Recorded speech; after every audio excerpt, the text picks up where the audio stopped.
Bow fights might just be the greatest form of PvP in Rust. There's no getting past them.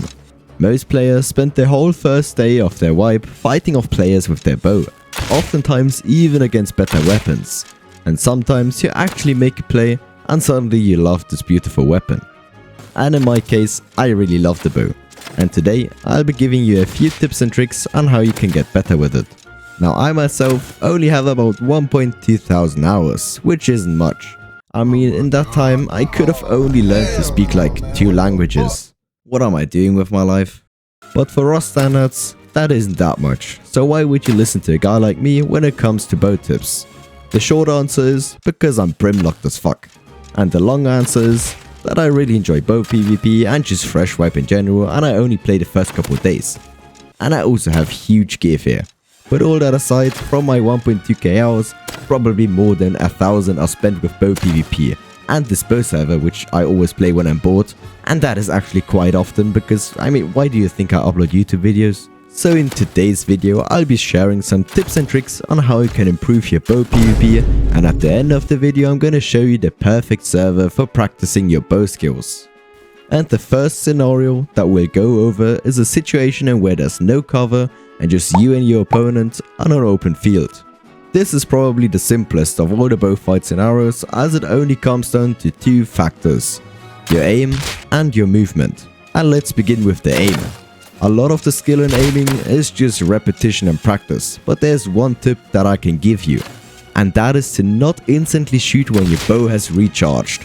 And now this might seem a bit stupid because it sacrifices your fire rate, but trust me that if you take your time with each and every shot, instead of just shooting as quickly as possible, you'll hit way more shots.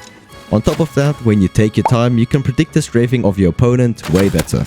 Wojum is a great example of that, because he'll actually hold his bow and really just shoot when he knows exactly where the enemy is strafing to. And to be fair, he hits almost every single shot. Now to the movement. This can be a bit more complex, but it's still fairly simple. One thing that you obviously should never do is stand completely still, as a moving target is way harder to hit. At the minimum, your movement should consist of strafing side to side, but make sure that that side to side movement isn't always the same, as you'll be way too predictable to an experienced player.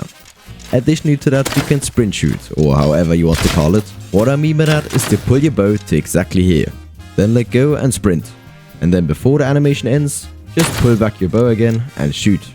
Now this really isn't that hard to do and can be very useful, although I only recommend using that mechanic if you're really close to your opponent, because that makes your movement really unpredictable and harder to hit. And it doesn't really make any difference at a long range. Similar to that is the jump shot. I actually uploaded a short explaining this, so let's watch it. Pull your bow back until right about here, press your spacebar, and then shoot while you're still in the air. It's as simple as that. A lot of people, including me when I started playing Rust, completely overused this mechanic after learning it.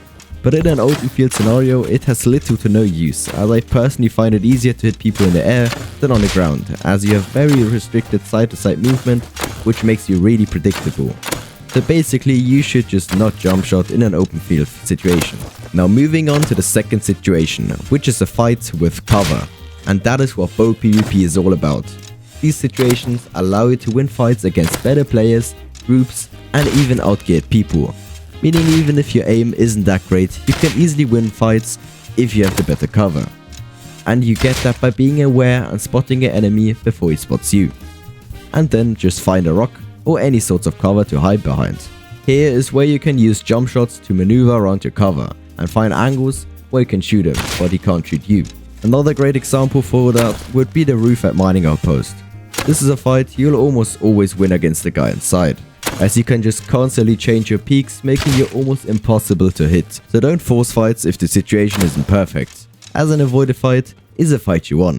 And there's always the possibility to run away if, for example, the opponent has better cover and you'll think you'll die. And at the end of the day, these tips help, but it all comes down to practice.